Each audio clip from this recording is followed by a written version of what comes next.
बिस्मिल्लाहिर्रहमानिर्रहीम अस्सलाम वालेकुम welcome on my YouTube channel. I hope you all are doing well.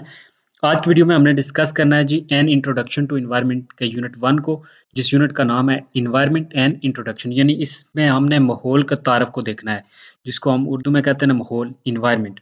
माहौल बेसिकली होता है कि हमारे इर्द-गिर्द जो चीज़ें मौजूद हैं, around us everything is called over environment, कि हमारे इर्द-गिर्द जो भी चीज़ें मौजूद हैं उन सबको हम माहौल कहते हैं। और उसमें अब बेजान चीज़ें भी हैं और जानदार भी हैं। जानदारों में हम सिंपली कह सकते हैं कि प्लांट्स हैं, दूसरे जो एनिमल्स हैं वो सारे आ जाते हैं, बैक्टीरिया वगैरह हैं। और जो है ना नॉन लिविंग में अगर देखा जाए बेजान चीज़ों में, तो उसमें आती है ज़मीन है, पानी है, हवा है, और जो है ना फिर टेम्परेचर है, लाइट है।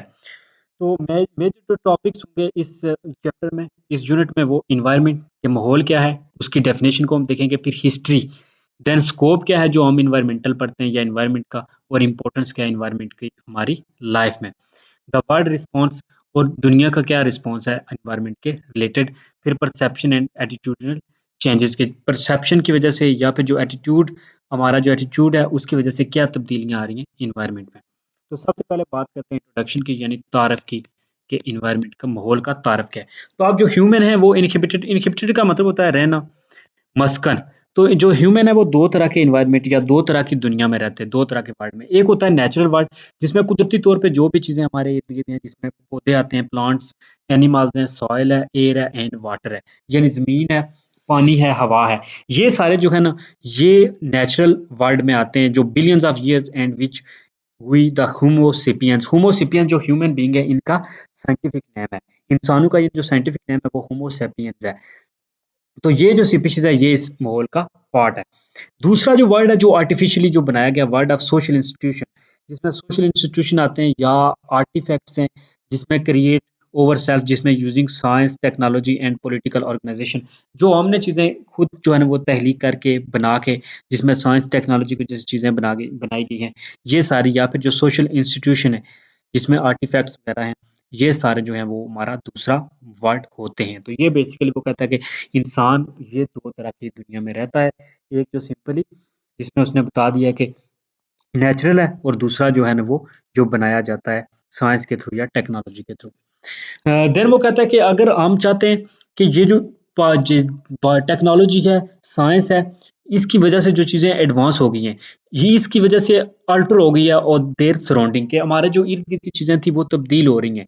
तो हमें चाहिए कि हम श्योर करें ये कि सस्टेनेबल जो फ्यूचर है over self of end of future generation के, जो आने वाली जनरेशन है, उनके लिए अगर हम ये चीज़ों को चाहते हैं कि वो पहुँचे, कि जो चीज़ें आज हम यूज़ कर रहे हैं या जो नेचुरल चीज़ें हैं, तो ये इसका बेसिकली चाहिए कि हमें उनको सस्टेनेबिलिटी, यानी अक्लमंदी से, और उनको इस तरह इस्तेमाल करें कि वो रह जाएँ, उनके लिए सेंसिबली और जुडिशियली जो है वो हम उनको इस्तेमाल करें। तो ये बेसिकली इंट्रोडक्शन में था। ऑब्जेक्टिव जो है इस यूनिट के, सबसे पहले हमने डिफाइन करना है कि एनवायरमेंटल साइंस है क्या? एनवायरमेंटल साइंस क्या है? बहुत ग्रोइंग फील्ड है आजकल, अभी जो है ना ये बायोलॉजी की, जिसमें एनवायरनमेंट को हम स्टडी करते हैं, रिलेशन क्या है ह्यूमन का एनवायरनमेंट के साथ।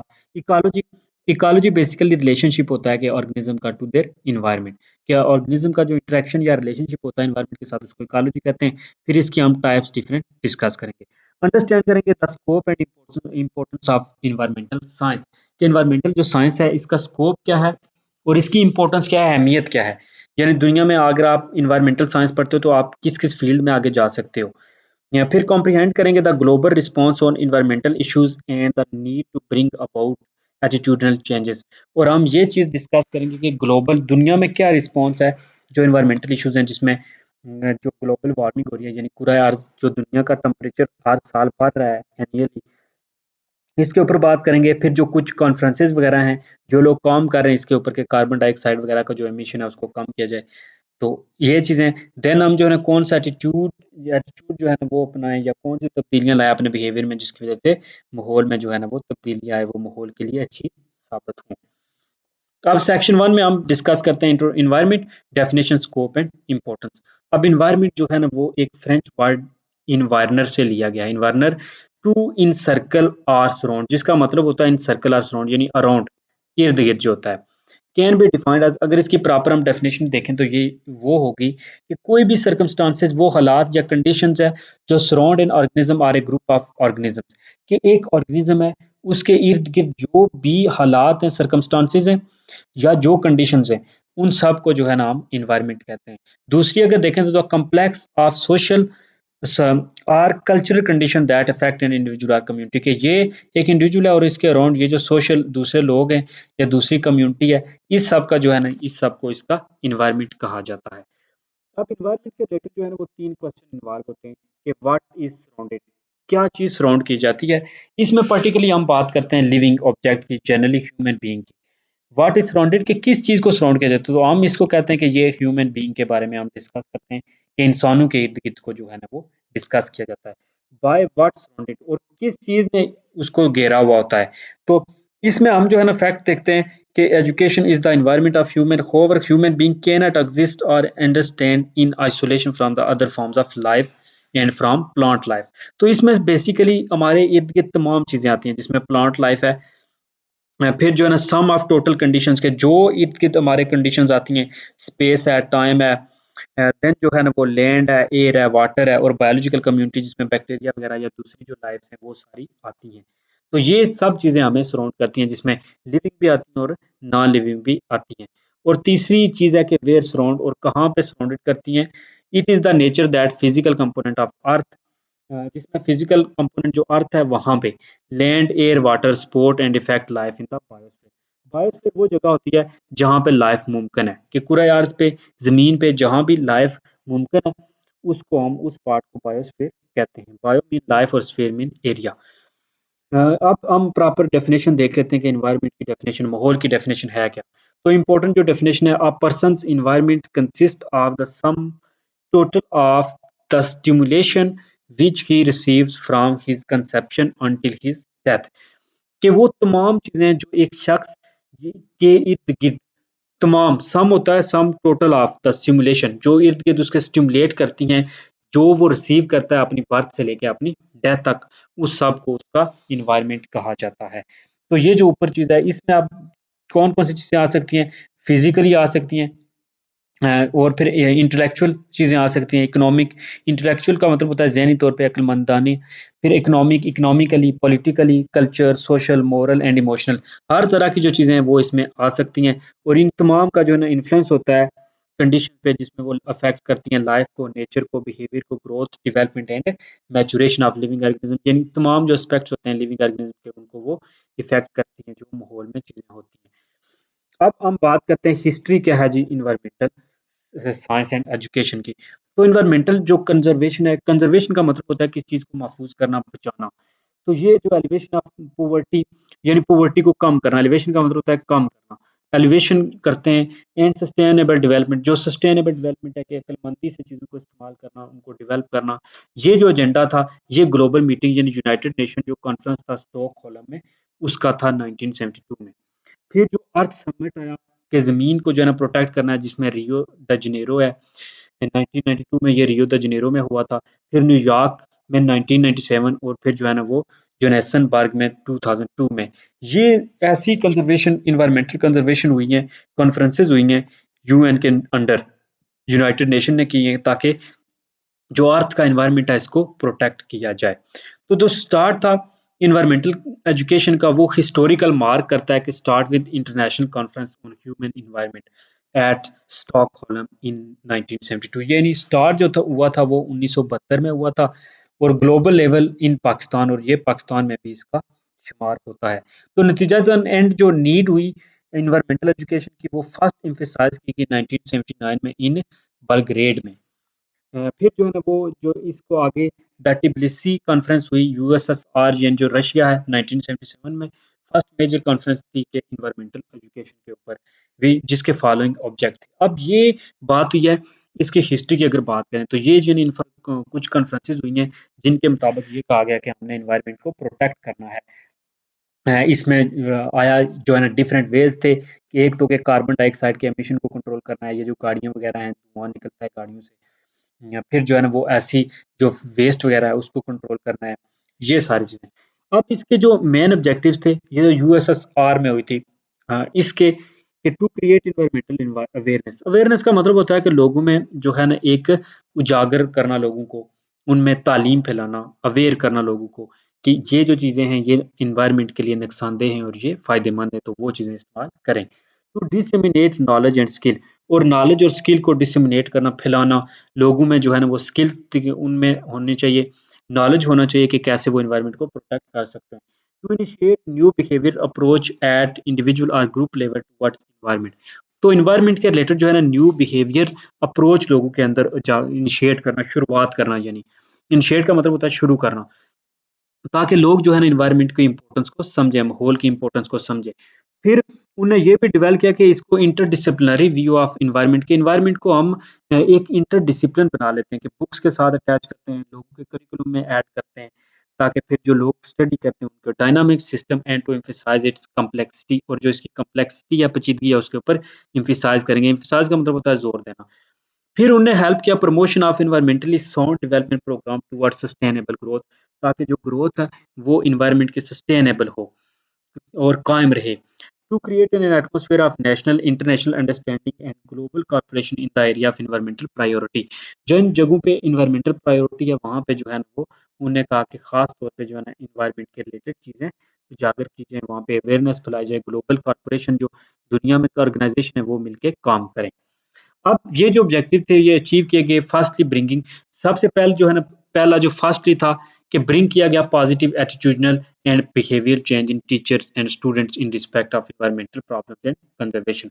उन्होंने कहा कि सबसे पहला जो हमारा स्टेप है वो ये है, पहला जब ऑब्जेक्टिव कि ये हमने टीचर्स और स्टूडेंट यानी जो एजुकेशन है इसके ज़रिए से ये चीज़ें, ये कॉन्फ्रेंसेस में जो ऑब्जेक्टिव है हमारे वो लोगों तक पहुँचाने हैं, टीचर्स तक और फिर स्टूडेंट्स तक, ताकि ईज़िली जो है ना वो फिर आस्ता-आस्ता पूरी सोसाइटी में सर्कुलेट कर दें और स्प्रेड हो जाए। ये पहला था। दूसरा सेकंडली ये था कि अवेयरनेस क्रिएट किया जाए about past, current and expected situation of environmental consideration in pursuit of sustainable environment, कि ये जो पास्ट की इन्फॉर्मेशन है कि पास्ट में ये लोगों ने गलतियाँ की हैं जिसकी वजह से एनवायरनमेंट में ये मसले हुए हैं, दर्जा हरारत जो ग्लोबल वार्मिंग है वो इंक्रीज़ हो रही है। फिर जो प्रेज़ेंट अभी जो चीज़ें चल रही हैं और फ्यूचर में ये एक्सपेक्टेशंस हैं कि अगर हमने इस तरह का ही रवैया रखा, इस तरह का ही एटीट्यूड रखा, तो ये माहौल में तब्दीलियाँ आ सकती हैं और माहौल ख़राब हो सकता है। तो इसलिए जो है ना ये अवेयरनेस लोगों को देनी थी। थर्डली ये था कि disseminate information and exchange knowledge and experience gained in achieving the goals of sustainable development, कि माहौल को सस्टेनेबल डेवलपमेंट के लिए जो है ना उसमें प्रॉपर इन्फॉर्मेशन लोगों को देनी है और उनको नॉलेज एक्सचेंज करना है। फोर्थली ये था कि इनकरेज करना है डेवलपिंग क्रिटिकल थिंकिंग, कि स्टूडेंट जो हैं उनके अंदर क्रिटिकल थिंकिंग जो है डेवलप करनी है, ताकि वो जो जनरल चैलेंजेस हैं उनके साथ जो है ना वो एनवायरमेंटल चैलेंजेस हैं उनके साथ वो पर्टिकुलरली जो है कोप कर सकें, उनके साथ निपट सकें। फिर एनवायरमेंटल एजुकेशन जो है ना वो will act as a springboard on the strengthen to the knowledge on environment and have domino effect। Domino effect का मतलब होता है कि वो पॉजिटिव एटीट्यूड हो सकता है। ये एक चेन होता है जिसमें ये नीचे दी भी हुई है इसकी डेफिनेशन कि the domino effect is a chain reaction that occurs when a small change causes a similar change near by, कि एक चीज पॉजिटिव हो रही है तो दूसरी तरफ भी जो है ना वो पॉजिटिव होगी। ये इस तरह का जो है ना वो सिमिलर चेंज, जो नियर बाय का मतलब होता है करीब करीब ही जो है ना इस तरह की तब्दीलियां लाती है, which then will cause another similar change and so on in linear sequences, और फिर वो एक लाइन जो लीनियर सीक्वेंसेस है उसमें चलते रहते हैं। तो ये फिर डोमिनो इफेक्ट होता है कि अगर पॉजिटिव एटीट्यूड होगा एनवायरनमेंट की तरफ तो प्रो डेवलपमेंट होगी, यानी डेवलपमेंट भी ज़्यादा होगी। इनहैंस का मतलब होता है बढ़ जाएगी, बढ़ाना commitment toward basic human right, और बेसिक ह्यूमन राइट और एप्रोप्रिएट जो सॉल्यूशंस हैं वो भी यहाँ पे हेल्प करेंगे। पाकिस्तान का अगर प्रीव्यू की बात करें तो one of the contributing factor on growing poverty in Pakistan, तो पाकिस्तान में अगर पॉवर्टी की बात करें कि जो गुर्बत बढ़ रही है, जो पुअर लोग हो रहे हैं ज़्यादा से ज़्यादा, ये एनवायरमेंटल डिग्रेडेशन है, जिसमें लिवलीहुड जो है ना वो कंसिडरेबल पोर्शन जो कंट्री का है, वो ज़्यादातर जो एरिया है वो रूरल एरियाज़ में रह रहा है।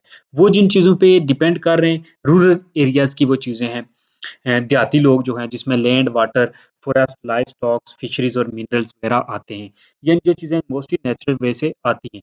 तो जब एनवायरमेंटल जो इश्यूज़ हैं जिसमें सेफ ड्रिंकिंग वाटर स्कार्सिटी के पानी की कमी है, ऐसा पानी जो सेहत के लिए अच्छा है उसकी कमी है, वाटर पोल्यूशन बहुत ज़्यादा है, डिफॉरेस्टेशन, दरख्त बहुत ज़्यादा काटे जा रहे हैं, लैंड डिग्रेडेशन यानी सॉइल रुइन हो रही है, ज़मीन तबाह हो रही है, फर्टिलिटी सॉइल जो है वो बैरन हो रही है, बायोडाइवर्सिटी लॉस हो रही है, यानी जो फिशेज़ वगैरह हैं वो फिश जो है ना उनकी डेथ हो रही है, प्लांट्स की डेथ हो रही है, प्लांट जो हैं वो कट किए जा रहे हैं, डिफॉरेस्टेशन हो रही है। तो ये जो रैपिड डिप्लेशन है और डिग्रेडेशन है रिसोर्सेज की, यानी वो रिसोर्सेज कम हो रहे हैं, इसके जो लिवलीहुड है इसके ऊपर जो है ना वो बहुत ज़्यादा इम्पैक्ट पा रहे हैं और यील्ड जो है वो डिक्लाइन हो रही है, जो फसलें वगैरह हैं, और इनकम और अपॉर्चुनिटीज़ भी कम हो रही हैं। तो ये पाकिस्तान में पॉवर्टी का मेन रीज़न है, पाकिस्तान की अगर बात करें, क्योंकि ये उसने यहाँ पे टच दे दिया कि जो पाकिस्तान में पॉवर्टी का रीज़न है वो एक ये भी है कि एनवायरमेंटल डिग्रेडेशन है। नेचुरल चीज़ें जो है ना वो जिन पे जो लोग डिपेंड करते थे कुदरती तौर पे, जो रूरल एरियाज़ के, वो लोग जो है ना अब सफ़र कर रहे हैं और वो पूर होते जा रहे हैं। और अगर एनवायरनमेंट के देखें एडवर्स इफेक्ट एनवायरमेंटल डिग्रेडेशन के, तो ये हो रहा है कि इंक्रीज्ड वल्नरेबिलिटी टू डिजास्टर, कि डिजास्टर ज्यादा आ रहे हैं। डिजास्टर्स अब क्या होते हैं कि जिसमें कुदरती आफात आते हैं, ड्राउट्स, ड्राउट्स जो है ना आप खुश्क साली या जिसको कैद कहते हैं हम, कि बारिशें बहुत कम हो रही हैं जिसकी वजह जब प्लांट कम है तो हाँ, देन फ्लड्स आ रहे हैं, दरख्त कम होने की वजह से, या लैंडस्लाइड्स हो रही हैं, फ्लड्स आ रहे हैं, फ्लड्स यानी जो ग्लेशियर्स हैं, ग्लोबल वार्मिंग इंक्रीज होने की वजह से ग्लेशियर जो है ना वो सैलाब जिसको हम कहते हैं फ्लड, तो वो फिर सैलाब आ रहे हैं एंड लैंडस्लाइड्स, और ज़मीन जो है ना वो भी लैंडस्लाइड हो रही है, सॉइल इरोजन हो रही है, ज़मीन तबाह हो रही है। एनवायरनमेंट रिलेटेड और जो कॉन्फ्लिक्ट्स हैं जिसमें रूरल पूरल जो है ना इकोलॉजिकल फ्रेजाइल एरियाज, जो बहुत ज़्यादा जो है ना फ्रेजाइल एरिया हैं, जो जिनमें जो है ना urban poor often live and work in environment with a high exposure to environmental hazard, वहाँ पे बहुत ज़्यादा जो है ना वो ऐसे लोग हैं जो इन एरियाज़ पे रह रहे हैं अर्बन एरिया में, वहाँ पे वो बहुत ज़्यादा एनवायरमेंटल हज़ार्ड से जो सफ़र कर रहे हैं। जो ड्राउट इंसिडेंट्स हुआ है वो 2000 2001, उसमें जो है ना इंस्टेंस, मिसाल के तौर पर रिजल्ट जो हुआ था, elimination of live stock worth 247 million US dollar का जो है ना वो नुकसान हुआ। And in the 5 months of in the year Pakistan के 2000 से 2001 में जो है ना वो पाकिस्तान में इतना ज़्यादा नुकसान हुआ था। फिर 1995 का अगर एस्टिमेट करें तो एयर और वाटर पोल्यूशन और लैंड डिग्रेडेशन का जो है ना 2.2 बिलियन हुआ है, और 4% हुआ है जीडीपी टू पाकिस्तान। पाकिस्तान में जो है ना बहुत ज़्यादा इतना ज़्यादा नुकसान हुआ है। तो ये इसने कुछ एग्जांपल्स कोट की हैं। फिर जो है ना उसने कहा है जी कि conservative estimate environmental degradation cost Pakistan 6% of GDP, यानी 365 बिलियन यूएस डॉलर जो है ना वो, या 6.5 जो है ना यूएस डॉलर हुए हैं। पर ये इस तरह का नुकसान होता है, ये वर्ल्ड बैंक की 2006 में रिपोर्ट थी। तो ये हो गया। फिर कुछ डिजीज़ेज़ आती हैं, इलनेस जो है ना जिसका सिग्निफिकेंट होते हैं एनवायरमेंटल डैमेज की, जो आइडेंटिफाइड और जो बाद में भी आइडेंटिफाई किए जाते हैं, जिसमें इलनेस है, बीमारियां हैं, प्री मैच्योर मोर्टेलिटी है, कि वो बच्चों की बचपन में जो डेथ हो जाती है एयर पोल्यूशन की वजह से, 50% of the total damage cost, फिर एयर पोल्यूशन जो है ना वो तकरीबन 50% डैमेज कर रहा है। दूसरे नंबर पे आता है डायरियल डिजीज़, कि जिसमें मोशन वगैरह, स्टूल वगैरह होते हैं, टाइफाइड, वाटर की सप्लाई अच्छी नहीं मिलती, हाइजीन की प्रॉब्लम्स हैं, यानी सफाई-सुथराई की, 30% ये डैमेज कर रहा है, और रिड्यूस एग्रीकल्चर, एग्रीकल्चर की जो प्रोडक्टिविटी है और सॉइल डिग्रेडेशन हो रही है, 20% ये लॉस कर रहा है पाकिस्तान में। तो पाकिस्तान में ये बेसिकली लॉस का क्राइटेरिया है। अब सस्टेनेबल डेवलपमेंट है क्या? Sustainable development in the context of Pakistan demand justice in the use of resources by the present generation keeping in view the needs of future generation, कि हम फ्यूचर जनरेशन को अपनी मद्देनज़र रख के काम करें, इस लिहाज से हम जो हमें रिसोर्सेज मिले हैं उनका हम इस्तेमाल करें, यानी फॉरेस्ट को हम ज़्यादा काटें ना, सिर्फ ये ना सोचें कि हमने यूज़ करने हैं, बल्कि हम उनको फ्यूचर की जो जनरेशन है उनके लिए प्रोटेक्ट भी करें। पाकिस्तान में अब कमेंसमेंट को इन्वॉल्व एनवायरमेंटल एनवायरमेंट्स, कमेंसमेंट का मतलब होता है शुरुआत हो गई है, शुरू कर लिया गया पाकिस्तान में एनवायरनमेंट का जो है 1990s में, यानी 1990 जो अर्ली था 1991-92 में स्टार्ट कर लिया गया था इसका, ताकि नेशनल कंजर्वेशन स्ट्रेटजी 1992 में जो बनाई गई थी, ताकि एजुकेशनल प्रोग्राम्स इनिशिएट किए जाएँ और इस तरह का फॉर्मुलेटिंग किया जाए नेशनल एनवायरनमेंट पॉलिसी 2005 में, जिसमें आता है जी कि implementing these initiatives remain a challenge. लेकिन इम्प्लीमेंट करना, बनाना तो ईज़ी है पॉलिसी, उसको इम्प्लीमेंट करना टफ हो जाता है, पाकिस्तान में खास तौर पे।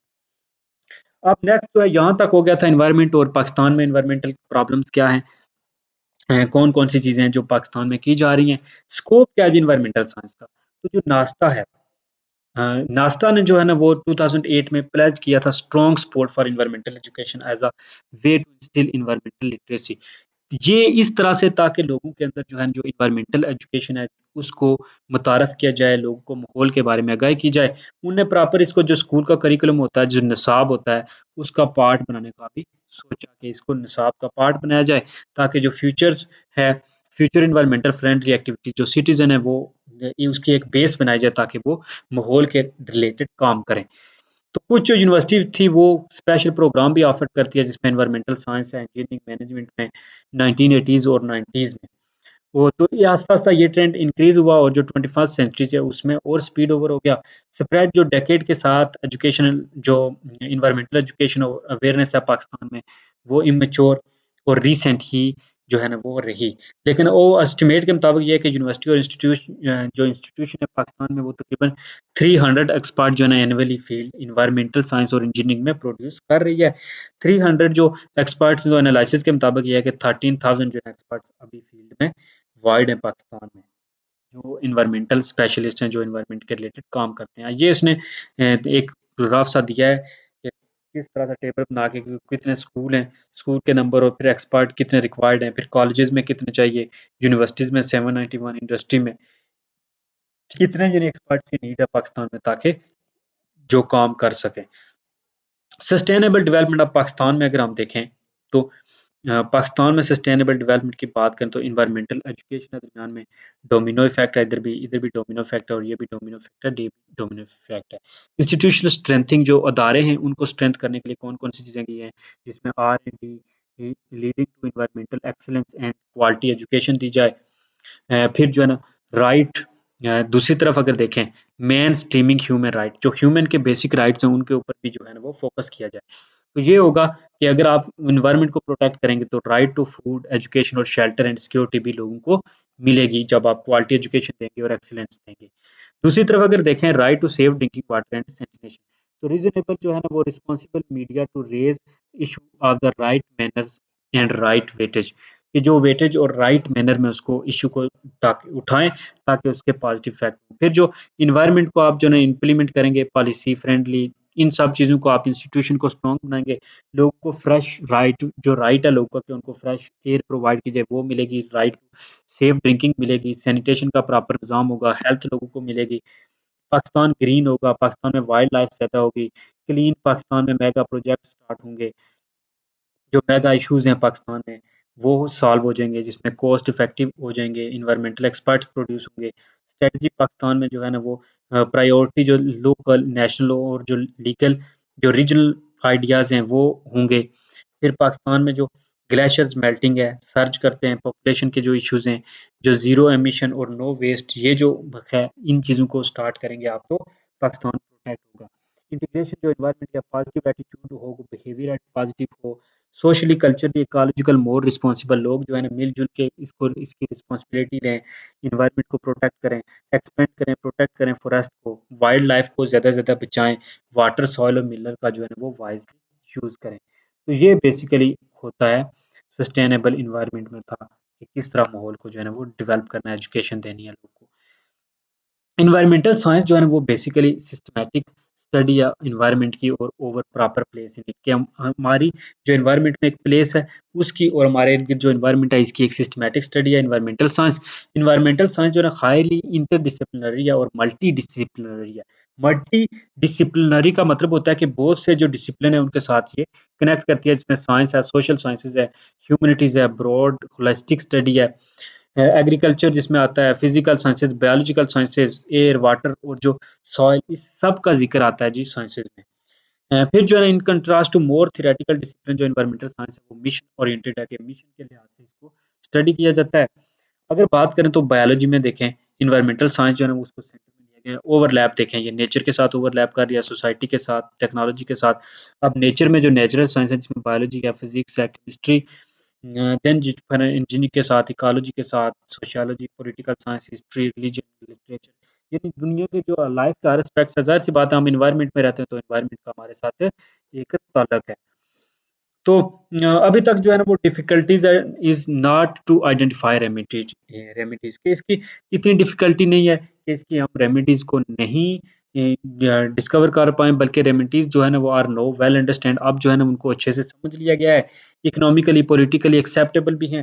फॉरेस्टर जो है ना वो जानते हैं कि प्लांट ट्रीज़ जो है ना उनको हम प्लांट करेंगे लेकिन but not how to establish लेकिन वो ये नहीं जानते कि किस तरह एस्टैब्लिश करें condition under which villagers in developing countries can manage plantations for themselves and also know to protect and preserve it. तो फॉरेस्टर्स तो जानते हैं, लेकिन वो ये नहीं जानते कि किस विलेज में लोग जो हैं वो जानते हैं कि प्लांट्स को वो ग्रो करेंगे। इंजीनियर्स जानते हैं कि पोल्यूशन को कैसे कंट्रोल कर पाएँगे, लेकिन फैक्ट्रीज़ वाले जो है ना वो but not how to pursue factories to install the necessary equipment. लेकिन फैक्ट्री नहीं जानते कि वो किस तरह से वो इंस्ट्रूमेंट इंस्टॉल करें जो एनवायरनमेंट को प्रोटेक्ट करें, जिसकी वजह से पोल्यूशन ना स्प्रेड हो। तो सिटी प्लानर ये तो जानते हैं कि हाउस की बिल्डिंग कैसे की जाए, लेकिन वो सेफ ड्रिंकिंग वाटर और नहीं जानते, but not affordable for the poorest member of society. वो सब कुछ जानते हैं कि कौन-कौन सी चीज़ें ज़रूरी हैं, लेकिन ये नहीं जानते कि पूर लोग को इसको इस मसले का जो गरीब लोग हैं उनके लिए किस तरह हल निकालें। तो फिर जो है ना वो कहता है कि built environment knowledge natural society को जो है ना उसको आप एक पैराग्राफ देना है कि किस तरह आप एनवायरनमेंट को बिल्ड कर सकते हैं। नेक्स्ट है जी सेगमेंट होते हैं कुछ एनवायरनमेंट के, जिसमें नंबर 1 आता है एटमॉस्फेयर। एटमॉस्फेयर बेसिकली बात करें तो जिसको हम कहते हैं पूरा हवाई।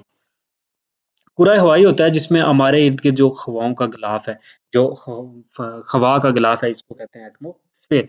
जिसमें जो है ना गैसेज़ का ब्लैंकेट है, यानी जो ये ज़मीन है इसके इर्द-गिर्द जो ये गैसेज़ हैं, जिसमें नाइट्रोजन है, ऑक्सीजन है, इसको कहते हैं atmosphere. Atmosphere is sustain life on earth. अब इसकी इम्पोर्टेंस क्या है कि ज़िंदगी जो भी मुमकिन है, वो क्योंकि हवा होना उसके लिए ज़रूरी है, ऑक्सीजन ज़रूरी है, तो ऑक्सीजन की जो है ना वो मौजूदगी पाई जाती है एटमॉस्फेयर में। तो ये ज़िंदगी को सस्टेन रहने में हेल्प करती है। ये सेव करता है from the hostile environment of outer space. कि जो एनवायरनमेंट है फ्रॉम जो बाहर का एनवायरनमेंट है आउटर स्पेस का, उससे ये जो पूरा हवाई एटमॉस्फेयर है, ये हमें प्रोटेक्ट करता है।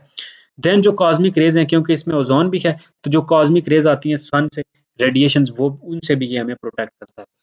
इसमें आप जो है ना ट्रांसमिट ओनली हियर जो अल्ट्रा वायलेट रेडिएशंस हैं, जिसमें रेड रेडिएशंस है 300 टू 2500 नैनोमीटर्स हैं। फिर रेडियो वेव्स हैं जिनकी पॉइंट 14 टू 40 मीटर होती है। और इन सब को जो है ना वो गुज़रने देती है, और जो अल्ट्रा वायलेट होती हैं, जो नुकसानदेह होते हैं हमारे लिए, उनको ये स्टॉप कर देती है।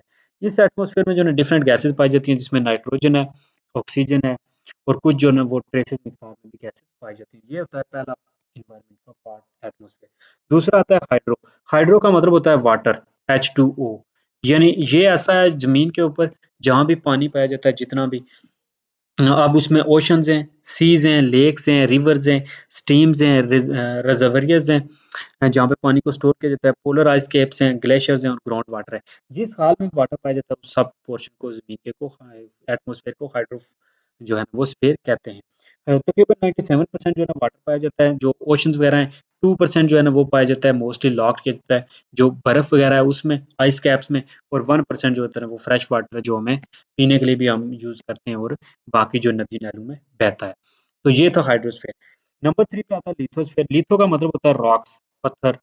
तो ये जो है ना पत्थरों के रिलेटेड है कि जो सॉलिड अर्थ है वो उसका मेंटल आउटर जो मेंटल है अर्थ का, उसको लिथोस्फीयर कहते हैं। इसमें जो है ना मिनरल्स वाले आते हैं, अर्थ क्रस्ट आता है, minerals, organic matter, air and water. Next है बायोस्फीयर। बायो का मतलब होता है लाइफ, कि ज़मीन का वो पोर्शन जहाँ पे लाइफ मुमकिन है, उसको जहाँ पे लिविंग ऑर्गेनिज़म्स हैं, उनका इंटरेक्शन एनवायरनमेंट से होता है, एटमॉस्फेयर, हाइड्रोस्फीयर और लिथोस्फीयर के साथ होता है। ये बायोस्फीयर है, लिविंग ऑर्गेनिज़्म के लिए। तो ये थे एनवायरनमेंट के element. Elements of environment. Environment जो है ना कंस्टिट्यूट है, आप इसमें सिस्टम है, फिजिकली भी आ सकते हैं, बायोलॉजिकली भी। फिजिकली जो चीज़ें जिसमें आती हैं जी, बेसिकली रॉक्स, सॉइल्स और क्लाइमेट वगैरह। बायोलॉजिकली जो लिविंग चीज़ें आती हैं, जिसमें प्लांट्स हैं, एनिमल्स हैं और ह्यूमन बीइंग है। यहीं से हम देख लेते हैं। नंबर 1 पे आता है फिजिकल। फिजिकल में वो चीज़ें आती हैं जिसमें स्पेस है, लैंड फॉर्म्स है, वाटर्स है, bodies, climate, solids, soils, rocks, minerals वगैरह जो है ना, ये फिजिकल चीज़ें आती हैं जिनको हम फिजिकली टच कर सकते हैं। दूसरे नंबर पे आते हैं बायोलॉजिकल एनवायरनमेंट, जिसमें प्लांट्स हैं, एनिमल्स हैं, माइक्रो ऑर्गेनिज्म हैं, जो ज़िंदा चीज़ें हैं। तीसरे नंबर पे आते हैं कल्चरल एलिमेंट्स। कल्चरल एलिमेंट्स में आते हैं जिसमें लोग मिल-जुल के जिसमें काम करते हैं, जिसमें इकोनॉमिक है, सोशल है, पॉलिटिकल एलिमेंट्स हैं। ये एसेंशियली मैन मेड फीचर्स होते हैं कल्चरल। इम्पोर्टेंस क्या है एनवायरमेंटल साइंस की? तो एनवायरमेंटल साइंस की अगर इम्पोर्टेंस की बात करें, तो ये जो एनवायरमेंटल की स्टडी है, ये हमें एनलाइट करती है, इम्पोर्टेंस बताती है कि हमने एनवायरनमेंट को कैसे प्रोटेक्ट करना है, कंज़र्वेशन बताती है कि हमने किस तरह एनवायरनमेंट को कंज़र्व करना है। फिर जो है ना present great number of environmental जो इश्यूज़ हैं, जो ग्रोन किए गए हैं, डे बाय डे जो है ना वो ह्यूमन की सर्वाइवल को चैलेंज कर रहे हैं। इनके बारे में हम स्टडी करते हैं, हमें ये सजेशन प्रोवाइड करता है, सॉल्यूशन प्रोवाइड करता है, और एनवायरनमेंट जो है ना फॉलोइंग रीज़न की वज़ह से सिग्निफिकेंस बहुत अहमियत हासिल कर गया है। Environmental issues being of international importance. जो भी इंटरनेशनल एनवायरमेंटल इश्यू हैं, वो इंटरनेशनली जो है ना उनके पास उनकी इम्पोर्टेंट है। तो अब इसमें ग्लोबल वार्मिंग का मतलब होता है कि जो ना ज़मीन का टेम्परेचर बढ़ रहा है डे बाय डे, बल्कि एनुअली आप कह सकते हैं हर साल 2 सेल्सियस वो कह रहे हैं कि इंक्रीज़ हो रहा है। ओज़ोन की डिप्लीशन हो रही है, जो जो ज़मीन के इर्द-गिर्द एटमॉस्फेयर में एक लेयर है, जो सूरज के इर्द-गिर्द सूरज की तरफ से जो आने वाली छाएँ होती हैं, जो हमारी बॉडी के लिए, हमारी स्किन के लिए नुकसानदेह हैं, उन से वो हमें प्रोटेक्ट करती है। एसिड रेन है तेज़ाबी बारिशें कि ज़्यादातर जो सल्फर और नाइट्रोजन के जो बहारात होते हैं, या जो उनके चीज़ें होती हैं और फैक्ट्री वगैरह में से जो पार्टिकुलेट निकल रहे हैं, वो लगते हैं मिक्स होते हैं रेन के साथ। तो जब वो रेन नीचे बरसती है, तो वो फिर एसिडिक रेन कहलाती है और वो बहुत ज़्यादा इफ़ेक्ट करती है। मरीन पोल्यूशन जो समुद्र में पोल्यूशन हो रहा है और biodiversity not merely national issue, और जो बायोडायवर्सिटी का जो डिप्लीशन हो रहा है या बायोडायवर्सिटी जो डिस्ट्रॉय की जा रही है, यानी जो वाइल्ड लाइफ है उसको डिस्ट्रॉय किया जा रहा है, डिफॉरेस्टेशन हो रहा है, प्लांटों को काटा जा रहा है, दरख्तों को। तो ये सारी चीज़ें जो है इंटरनेशनल इम्पोर्टेंस गेन कर चुकी हैं। Problems crop in the wake of development, या फिर डेवलपमेंट के जो है ना वो चक्कर में या डेवलपमेंट के आड़ में कहा गया जी कि अर्बनाइजेशन यानी सिटी बड़े से बड़े किए जाए, इंडस्ट्रियल ग्रोथ, ट्रांसपोर्टेशन सिस्टम बढ़ाने के लिए यानी सड़कें वगैरह बनाने के लिए, एग्रीकल्चर और हाउसिंग, ज़मीन को का दरख्तों को काटा जा रहा है जी, लाइफ को नेचुरल जो लाइफ है, जो वाइल्ड लाइफ है उसको तबाह किया जा रहा है कि यहाँ पे हम जो है ना एग्रीकल्चर लैंड बनाएँगे जी, यहाँ पे हम हाउस बनाएँगे, स्कीमें वगैरह बन रही हैं। तो ये सारी चीज़ें जो है ना वो एनवायरनमेंट को जो है तबाह कर रही हैं, जिसमें फ़ॉरेस्ट वगैरह को वो क्लीन कर रहे हैं, बिल्कुल डिज़ायरेबल जो है ना वो। तो ये जो चीज़ें हैं ये फिर अनडिज़ायरेबल हैं, ये हमारी लिए फ्यूचर में नुकसानदेह होंगी। फिर explosively increase in population, explosively यानी पॉपुलेशन बहुत तेज़ी से बढ़ रही है, आबादी बहुत जल्दी से इंक्रीज़ हो रही है। अगर इंडिया की बात करें तो वो भी दुनिया का जो है ना टॉप पे चला गया है, इन अकॉर्डिंग टू पॉपुलेशन। अच्छा, यहाँ पे पोल्यूशन की बात हो रही है, सॉरी। पोल्यूशन की बात करें, exclusive increase in pollution, pollution बहुत ज़्यादा इंक्रीज हो रहा है जी। पाकिस्तान के जो सिटी है जिसमें लाहौर बहुत जो है ना वो उसको अभी भी उसमें जो है ना आ रहा है, स्मोक आ रहा है। बहुत ज़्यादा जो है ना सर्दियों में ख़ास तौर पे विंटर में स्मोक रहता है, जो बहुत ज़्यादा डेंजरस है। रेस्पिरेटरी डिज़ीज़ या जो हमारे साँस लेने के अमल की जो डिज़ीज़ हैं उनमें इंडिया में बहुत ज़्यादा है।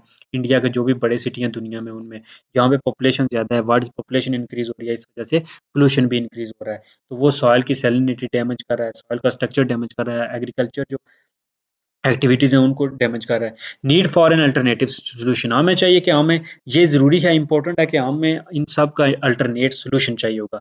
एक गोल है कि हम अल्टीमेटली एक ट्रू जो है ना वो goal of development and environmentally sound and sustainable development के एनवायरनमेंट के बारे में या एनवायरनमेंट की डेवलप के बारे में हम सोचेंगे। कॉमन जो गोल है वो तमाम सिटीज़न का ऑफ ओवर अर्थ की ज़मीन के जितने सिटीज़न हैं दुनिया में, उन सब का ये गोल है कि हम एनवायरनमेंट को प्रोटेक्ट करें। फिर हमें ये गोल डिसाइड करना होगा कि डेवलपिंग वर्ल्ड जो दुनिया के डेवलप कंट्री हैं वो वेस्टफुल जो सोसाइटी है, it is from the over consuming wasteful society आता है डेवलप्ड वर्ल्ड। ये जो डेवलप्ड वर्ल्ड है उसकी जो ना वो एक goal distance from the developing country के, डेवलपिंग कंट्री का जो एक अलग गोल है in the matter it is from the over consuming wasteful society के, जो वेस्टफुल सोसाइटीज़ हैं उनका ओवर कंज्यूमिंग की वजह से है। Need to save humanity and extinction, कि ह्यूमैनिटी को सेव किया जाए, ज़रूर है कि इंसानियत को बचाया जाए फ्रॉम एक्सटिंक्शन के, ज़रूर इंसानियत ख़त्म हो रही है।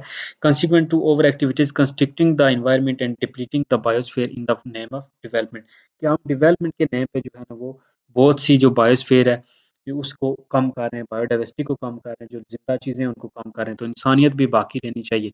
Need for wise planning of development, हमें अक्लमंदी से जो है ना वो चीज़ों को डेवलप करना चाहिए, अक्लमंदी से सिंक्राइज़्ड करना चाहिए। सस्टेनेबल जो है ना sustenance of in the environment, environment की कायम रहने के लिए हमें कोशिशें करनी चाहिए। नीड फॉर पब्लिक अवेयरनेस होनी चाहिए। पब्लिक लोगों को जो है ना गाइड करें उनको कि एनवायरनमेंट जो डिग्रेड हो रहा है, एनवायरनमेंट के लिए नुकसानदेह है, ये जो हम पोल्यूशन जो गाड़ियाँ यूज़ करते हैं, धुआँ जो गाड़ी छोड़ती है, फिर जो है ना कार्बन डाइऑक्साइड इंक्रीज़ हो रहा है फैक्ट्रीज़ वगैरह में। तो ये सारी चीज़ें वो पब्लिक अवेयरनेस भी होनी चाहिए। ग्रोइंग पॉपुलेशन अब एक बहुत बड़ा मसला है। क्योंकि जो है ना वो ओवरऑल 7 जो है ना वो अब बिलियन होने वाली है, बल्कि 8 बिलियन तक जाने वाली है आबादी। तो 160 मिलियन जो है ना वो ग्रोइंग में है, बाकी दुनिया के जो है ना वो अंडर डेवलप्ड जो कंट्रीज़ हैं वहाँ पे ज़्यादा आबादी है। तो पॉपुलेशन जो है ना वो बढ़ रही है, जिसकी वजह से जो है ना वो इंक्रीज़ हो रही है पोल्यूशन वगैरह, और पॉवर्टी इंक्रीज़ हो रही है। तो पहला हो गया ग्रोइंग पॉपुलेशन, के पॉपुलेशन बहुत ज़्यादा बढ़ रही है, एक्सक्लूसिवली बहुत ज़्यादा आबादी इंक्रीज़ हो रही है, पॉवर्टी इंक्रीज़ हो रही है कि बहुत ज़्यादा जो दुनिया की कंट्री है वो पूर हो रहे हैं। आफ्टर कोरोना जो है ना वो बहुत इसने इफ़ेक्ट किया है। दुनिया के रिसोर्सेज़ जो है ना वो लेस हो रहे हैं, आबादी बढ़ रही है, रिसोर्सेज़ कम पड़ रहे हैं, लोगों के जो है ना वो फूड नहीं पूरी हो रही, शेल्टर, फ्यूल ये सारी चीज़ें वो लोगों के लिए जो उनकी नीड्स हैं, बेसिक नीड्स नहीं पूरी हो रही। ज़्यादातर लोग जो हैं वो पूर हैं, चाइल्ड जो है ना वो अर्नर हैं, वो बच्चों को जो है ना वो काम पे लगाया गया है, लेबर कर रहे हैं। एग्रीकल्चर जो ग्रोथ है वो सस्टेन करनी होगी equivalent with the method of sustain and increase agriculture growth without damaging the environment कि एनवायरनमेंट को डैमेज किए बगैर हमें जो है ना वो एग्रीकल्चर ग्रोथ करनी होगी। ये अदरवाइज जो है ना वो जो हाई यील्ड है वो हमें नुकसान जो है ना yield cost soil salinity and damage to the physical structure of soil.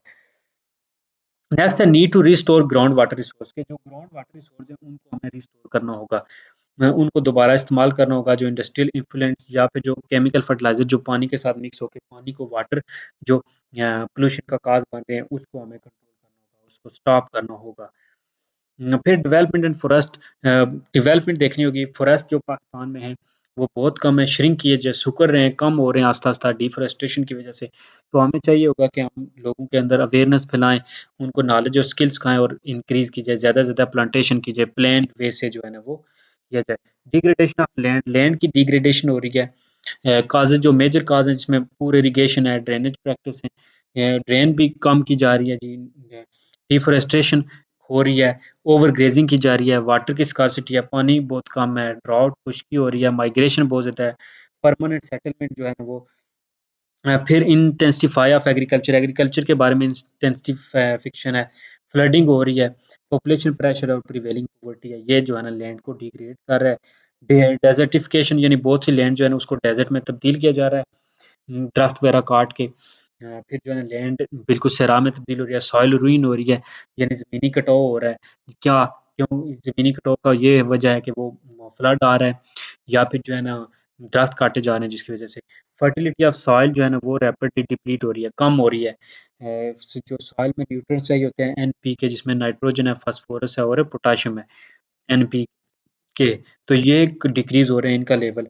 Micro nutrients कुछ जो ज़मीन में माइक्रो न्यूट्रिएंट्स होते हैं जो प्लांट की ग्रोथ के लिए इंपॉर्टेंट है वो जिसमें ज़िंक, बोरॉन और आयरन है उसकी भी कमी हो रही है। रीओरिएंटेशन ऑफ इंस्टीट्यूशन जो अदारे हैं यूनिवर्सिटीज़, कॉलेज वगैरह उनका एटीट्यूड जो है और इंफ्रास्ट्रक्चर है वो जो है ना इतना एप्रिसिएशनेबल नहीं है कि उसको एप्रिशिएट किया जाए। तो ये सारी चीज़ें जो है ना वो डैमेज कर रही हैं एनवायरनमेंट को, ये तब्दीलियाँ सारी, ये चीज़ें। Reduction of genetic diversity reduce हो रही है, जो वाइल्ड लाइफ़ है, जो चीज़ें जैसे मार्कोर देखें आप पाकिस्तान का जो है ना नेशनल एनिमल है उसको जो है ना वो हंट किया जा रहा है, उसका शिकार किया जा रहा है। नेशनल पार्क बनाने चाहिए ताकि जो नेशनल लाइफ है उसको प्रोटेक्ट किया जाए, बायोस्फीयर रिज़र्व किया जाए, जो ज़िंदगी है, बायोस्फीयर जो प्लांट्स वगैरह हैं, जो एनिमल्स हैं उनको प्रोटेक्ट किया जाए। कॉन्सिक्वेंसेस ऑफ अर्बनाइज़ेशन नताइज हैं जी अर्बनाइज़ेशन के जो शहरों को बढ़ाया जा रहा है, इंक्रीज़ किया जा रहा है सिटी लाइफ को, लोगों को लोग मोस्टली जो है ना वो शिफ्ट हो रहे हैं सिटी लाइफ की तरफ। तो इनएडिक्वेट and inferior and crowded housing यानी बहुत ज़्यादा हजूम लग रहा है, घर बहुत ज़्यादा बन रहे हैं। पुअर पब्लिक सर्विसेज बहुत पुअर हैं, डिपार्टमेंट जिसमें फायर, पुलिस वगैरह जो है ना fire brigade, police, water sanitation यानी वापटा वाले ये सारे जो है ना वो बहुत स्लो हैं।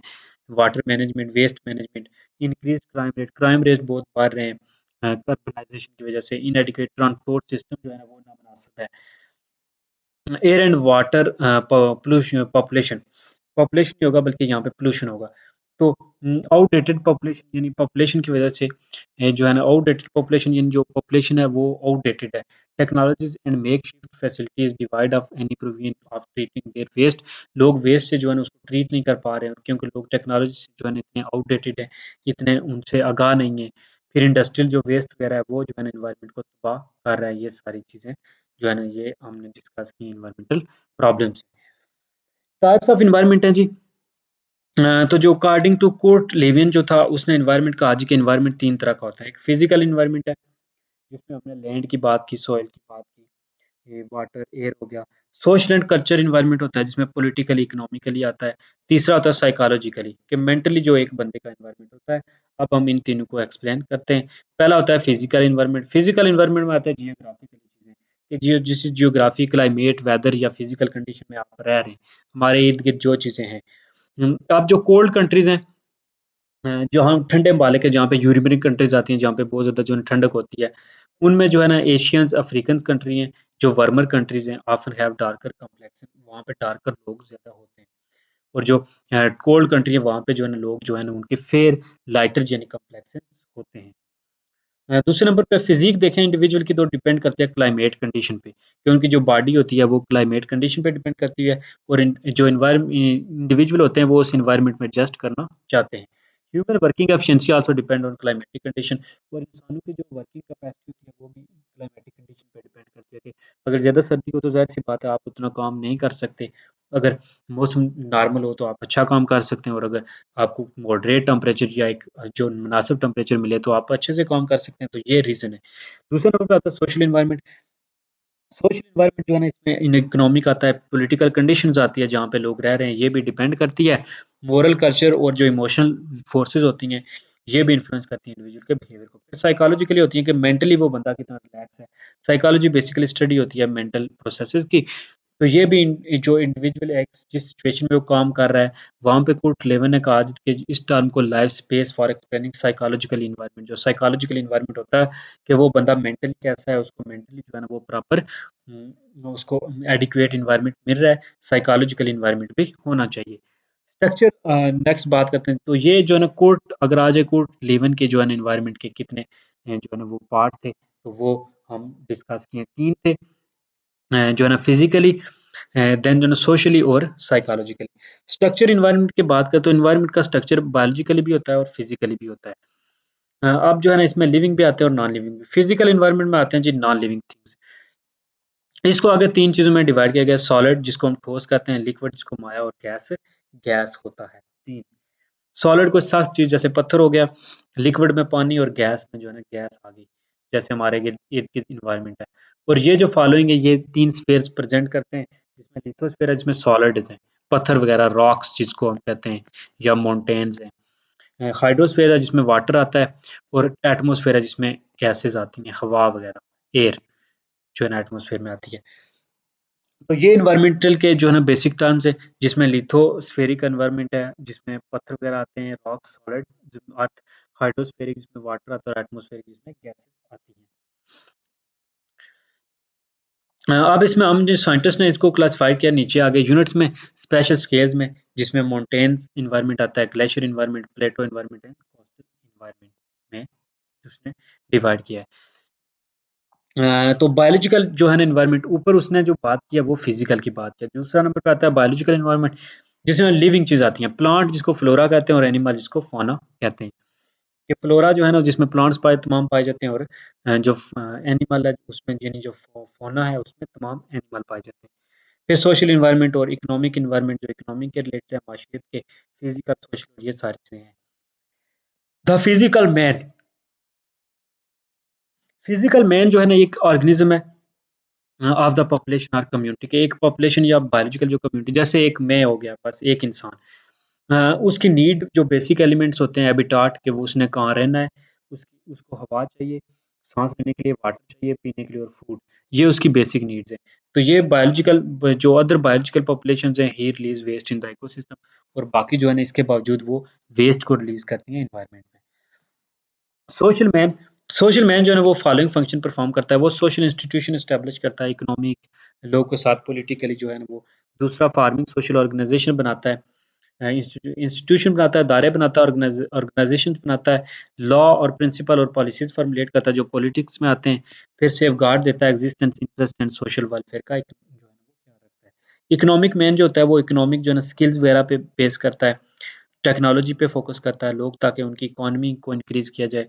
फिर जो है इसमें सिचुएशंस आती हैं कि ही इज एक्सप्लोरेटिव फंक्शन में भी harmony with the natural environment, वो नेचुरल एनवायरनमेंट के साथ हार्मनी भी हो सकती है, और चेंज भी ला सकता है वर्किंग ऑफ इकोसिस्टम। दूसरे ये है कि उसका फंक्शन जो है ना वो एक्सीड कर सकते हैं क्रिटिकल लिमिट से, नतीजतन ये होगा कि जो इक्वी सिस्टम का इक्विलिब्रियम है वो डिस्टर्ब भी हो सकता है। इसमें अब जो है ना कुछ असेसमेंट के लिए क्वेश्चन भी दिए गए हैं, जिसमें एनवायरनमेंट को डिफाइन करें, इम्पोर्टेंस क्या है एनवायरमेंटल साइंस की, डिफरेंशिएट करें फिजिकल और बायोलॉजिकल एनवायरनमेंट, यानी फिजिकल जो एयर लैंड है उसको, बायोलॉजिकल जो लिविंग चीज़ें हैं जिसमें आते हैं, प्लांट्स हैं, एनिमल्स हैं। फिर why environmental sciences, thought as multi disciplinary इसलिए क्योंकि ये हर साइंस से जो है ना वो रिलेटेड है। सेक्शन 1.2 है जी इसकी कि वर्ड रिस्पॉन्स क्या है इसके बारे में। अच्छा, तो वर्ड रिस्पॉन्स यानी आलमी जो रद्द अमल है वो क्या है। अब आलमी रद्द अमल की बात करें तो जो इंटरनेशनल है वो अपॉर्चुनिटीज़ बढ़ गई हैं कि आप इजीली एक जगह से दूसरी जगह ट्रैवल कर सकते हैं, कम्युनिकेशन इजी हो गया है इंटरनेट वगैरह कॉल फोन्स की वजह से। आप उन जगहों पे जा सकते हैं जहाँ पे आपके पेरेंट्स और ग्रैंड पेरेंट्स नहीं जा सकते थे, जो जिनको वो नहीं जानते थे वहाँ पे हम ट्रैवल कर सकते हैं, विजिट कर सकते हैं। मार्शल जो मक लुहन है, उन्होंने 19 जो सेंचुरी है इसमें दुनिया को एक ग्लोबल विलेज के तौर पे काम कहा है। ग्लोबल विलेज यानी जैसे हम एक विलेज में रहते हैं, एक दूसरे के साथ इंटरेक्ट कर सकते हैं वेरियस वे से। इसी तरह जो है ना पूरी दुनिया अब एक विलेज बन गया है जिसमें लोग एक दूसरे से कनेक्ट कर सकते हैं, एक दूसरे से राब्ता कर सकते हैं। तो उन्होंने कहा जी कि हमारी अटेंशन जो है ना वो शिफ्ट हो रही है कि हम questions of preserving particular landscapes और preventing pollution of a specific watershed और एयरशेड। क्या अब हमारे जो है ना वो ये चीज़ें भी हम एक दूसरे से क्वेश्चन भी करते हैं और ये चीज़ें भी आ गई हैं कि हम कैसे इन्वायरमेंट को प्रोटेक्ट कर सकते हैं, कैसे जो लैंडस्केप्स हैं उनको प्रोटेक्ट कर सकते हैं और कैसे पोल्यूशन से प्रिवेंट कर सकते हैं, स्टॉप कर सकते हैं पोल्यूशन को। तो ये ताकि जो about life support system of the whole planet for the instance के सब मिसाल के तौर पे जो है ना ये जो हमारे प्लेनेट पे लाइफ को सपोर्ट करते हुए जो सिस्टम है एटमॉस्फेरिक केमिस्ट्री है, reducing the natural variety of organisms, degrading ecosystems in A way could have devastating effect, जिसके बहुत ज़्यादा जो है ना वो खतरनाक इफेक्ट हैं जिनकी वजह से जो हम वाइल्ड लाइफ को कम कर रहे हैं, डिक्रीज कर रहे हैं। तो both on human and all other life form के ये चीज़ें जो भी सारी हैं ये ह्यूमन और तमाम जो एनवायरनमेंट है उसके ऊपर इफ़ेक्ट भी रखती हैं। तो हमने इसको प्रोटेक्ट भी करना है। परसेप्शन और एटीट्यूडनल जो हैं चेंजेस को देखें तो एटीट्यूड जो है या जो हमारे बिलीव्स हैं वो दुनिया में जो है ना वो डीपली कंडीशनड हैं बाय ओवर एथिकल पर्सपेक्टिव के, जो हमारा एथिकल पर्सपेक्टिव है उस लिहाज से लोग का जो एटीट्यूड होता है वो basically ecology depend upon what they think about themselves in relation to the things around them. तो लोग बेसिकली जो अपने बारे में सोचते हैं इसी लिहाज से वो दूसरे उनका जो आइडिया होता है, जो ओपिनियन होता है वो जो अपने चीज़ें होती हैं उनका मुताबिक होता है। इसमें बेसिकली हम इस सेक्शन में यही डिस्कस करेंगे और लोगों के जो रिलीजियस पर्पसेस हैं, जो रिलीजियस बिलीव्स हैं उनको हम डिस्कस करेंगे।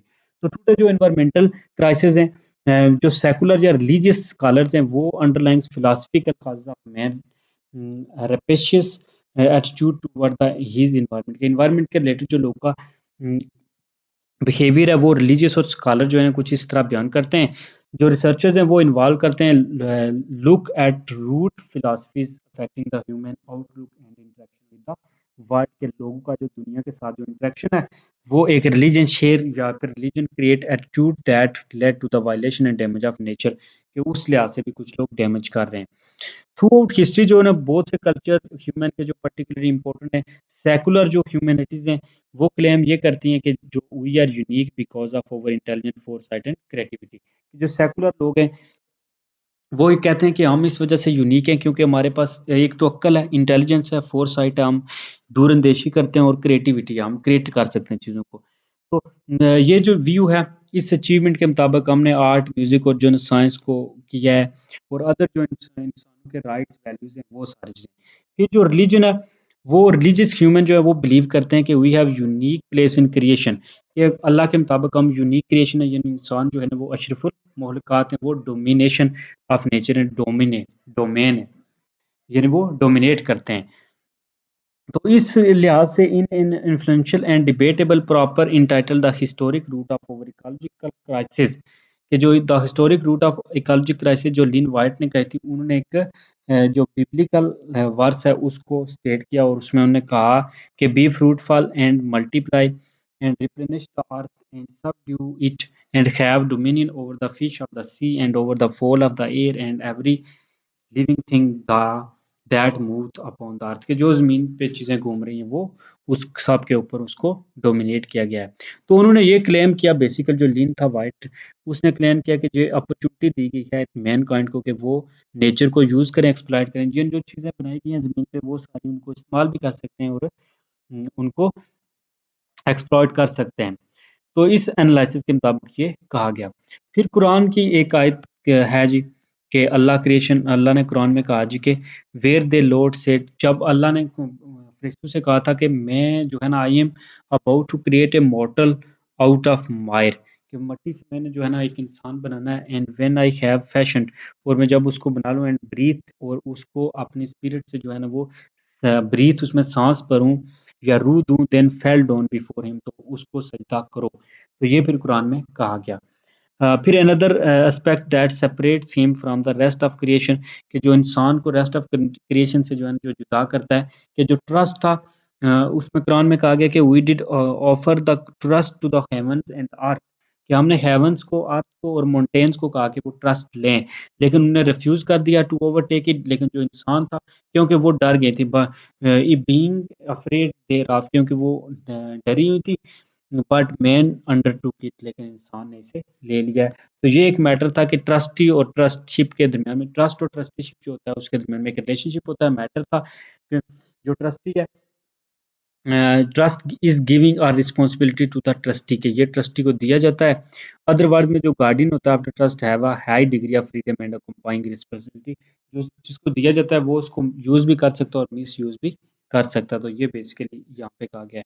फिर the right of your subject through authority is that you should know that they have been made subject through their weakness and your strength, कि आपकी कमजोरी और मजबूती की वजह से जो सब्जेक्ट है, hence it is incumbent on you, ये आप पे है टू एक्ट विद जस्टिस, कि आप उसके साथ इंसाफ करें, them and to be like a compassionate father toward them, और उनके तरफ एक बाप का रोल अदा करें। तो ये जो है ना इस बात का यहाँ पे कहा गया है मोमडी ट्रस्ट में।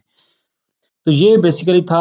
अब जो व्यू होते हैं according to humans are more important and play leading role in the nature are termed as, के कुछ जो है ना वो एंथ्रो एंथ्रो बेसिकली कहते हैं, एंथ्रो जो क्या है, एंथ्रोपोलॉजी इंसानों की स्टडी को, तो एंथ्रोपोसेंट्रिक जो है ह्यूमन सेंटर जो आइडियाज होते हैं कि इंसान को सेंटर में रखा जाता है, इंसान के रिलेटेड होते हैं।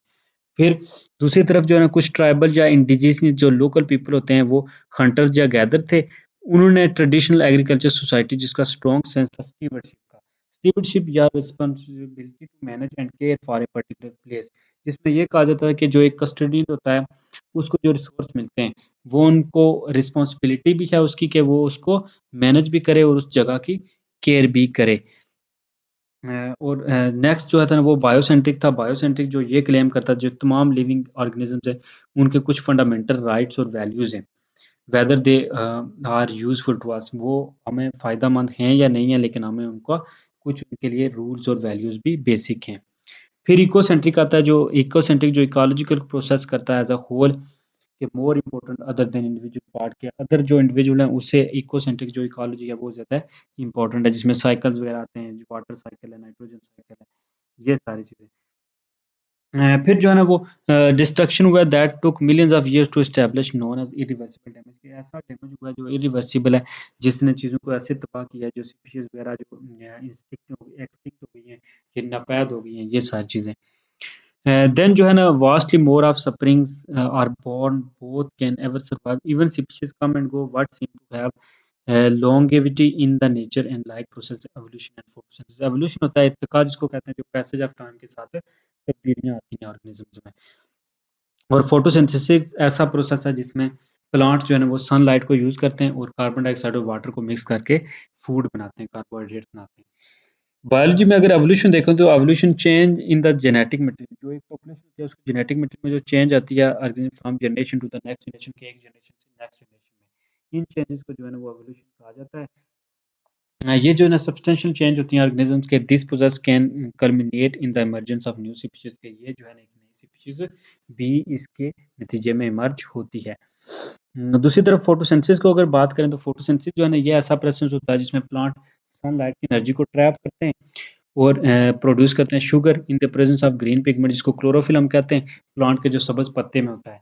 तो ये शुगर जो है ना वो फिर एटीपी में कन्वर्ट करता है और ये प्लांट उसको रेस्पिरेशन में यूज करते हैं एज अ फ्यूल के तौर पे। अब इसके दरमियान में जो है ना वो वाटर भी यूज़ होता है, H2O और जो है ना कार्बन डाइऑक्साइड। तो वाटर और ऑक्सीजन जो है ना वो प्रोसेस यूज़ वाटर वाटर को यूज़ करता है और ऑक्सीजन को यूज़ करता है और अपने फूड बनाते हैं। क्लोरोफिल जो होता है ना ये का एक सब्ज़ रंग का पिगमेंट है, ग्रीन पिगमेंट है, जो कन्वर्ट करने में हेल्प करता है कि कार्बन डाइऑक्साइड और वाटर को शुगर और ऑक्सीजन में।